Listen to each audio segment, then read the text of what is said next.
Good day, everyone. Our discussion for today is all about digital citizenship and technology integration. But first, let's discuss the mission of digital citizenship. Its overall mission is to prepare students for the global technology demands of the future. They want each student to become a critical thinker, a lifelong learner, and a responsible contributing citizen in a changing global society. Now, let's proceed to the two pillars of citizenship. First, respect.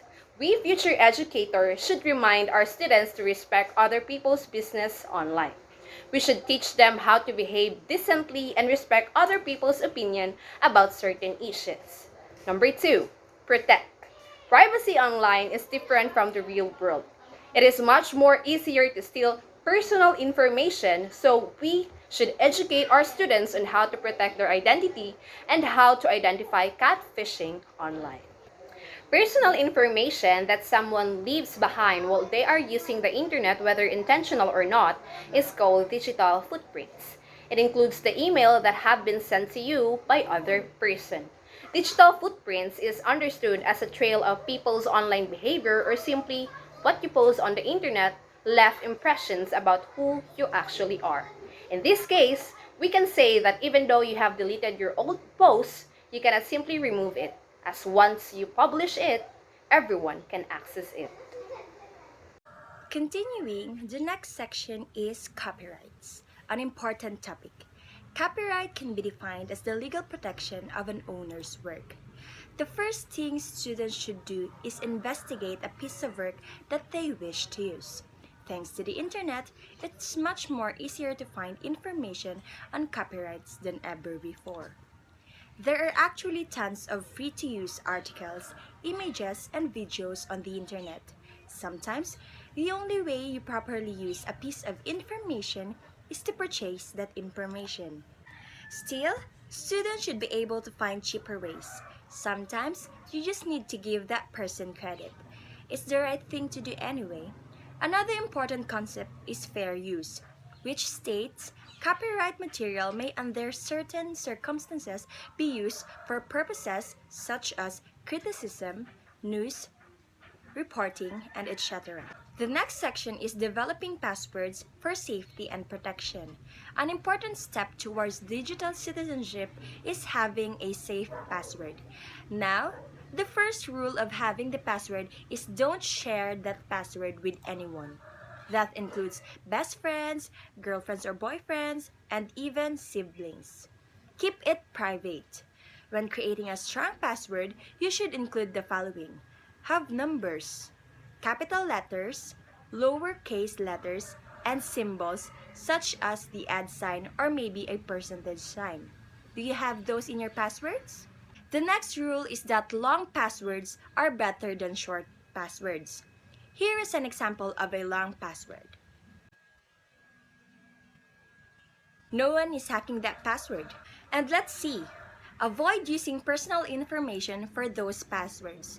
For example, don't use your birthday or your mother's name.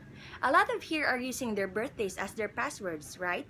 We should avoid it because these type of passwords can be hacked by someone close to you.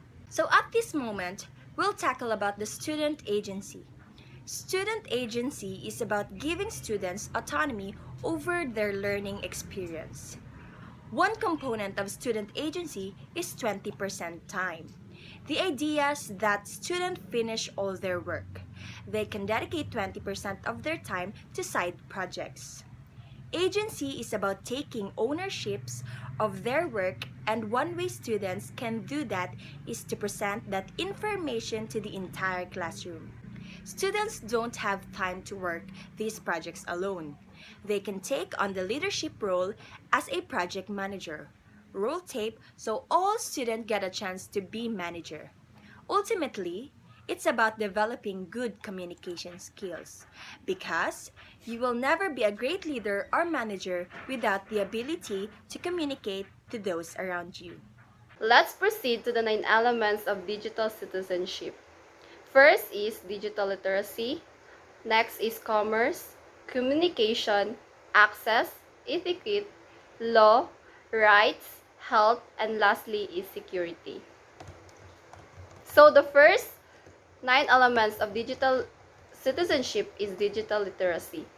So digital literacy is the understanding the right way to utilize specific technology. Since we are living in the digital world, educators must educate their students on how to properly utilize technology, help the students to develop skills that are needed to be able to live, learn, and work in the digital society. Next is communication. Communication is the ability to use online tools to communicate. The world now is considered as interconnected world.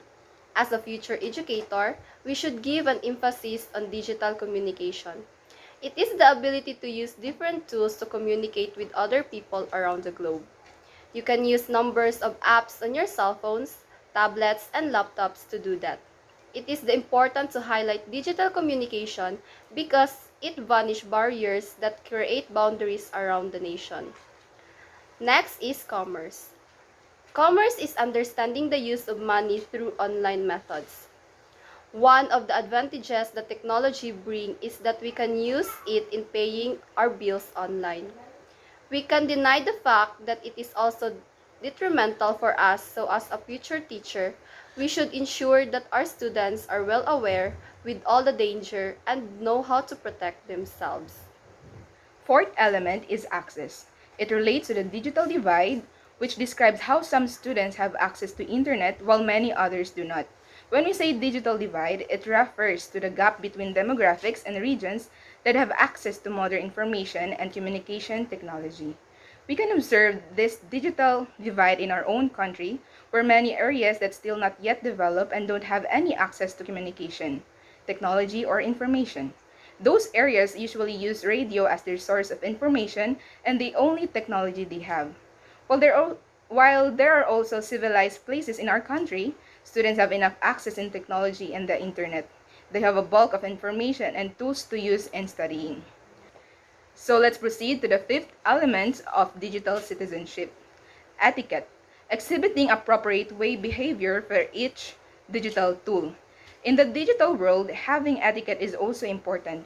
We called it netiquette. As a future 21st century teacher, we must teach our students to possess appropriate behavior and teach them how to be good and responsible online user.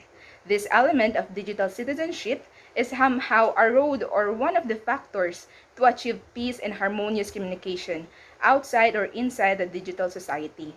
We all know having and building peace and good communication is one of the primary goals of every country. So that's why this element is very important. The, the next element is the law, the responsibility to follow legal guidelines, policies, and rules. As a future teacher, we must ensure that our learners are aware with all the guidelines, policies, and rules of the digital world. Teaching them with the law help them to become a responsible citizen. Rights.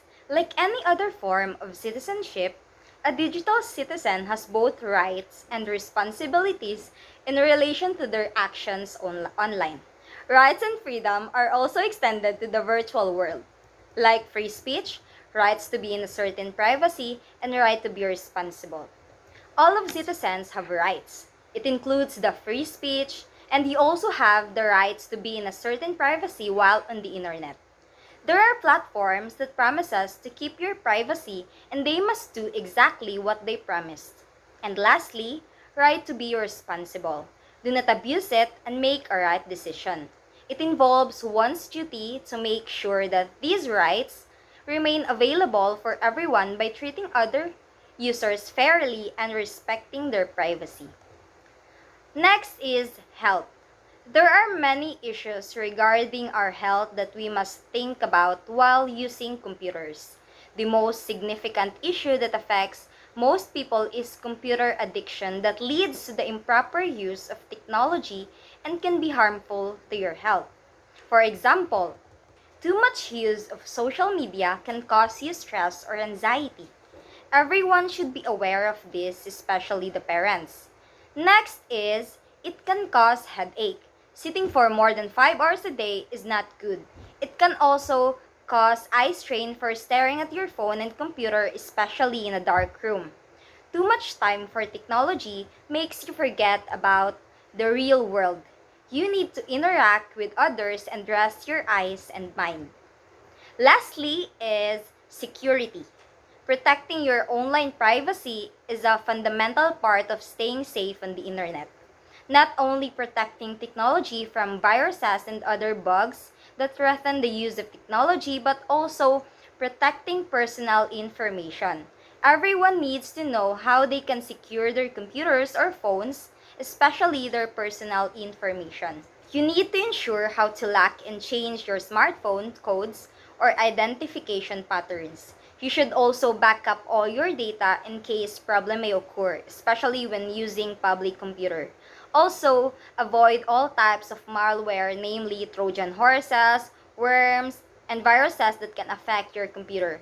And lastly, become wise in online phishing and be careful in giving personal information. Keep your possession of information safe from those who would steal it.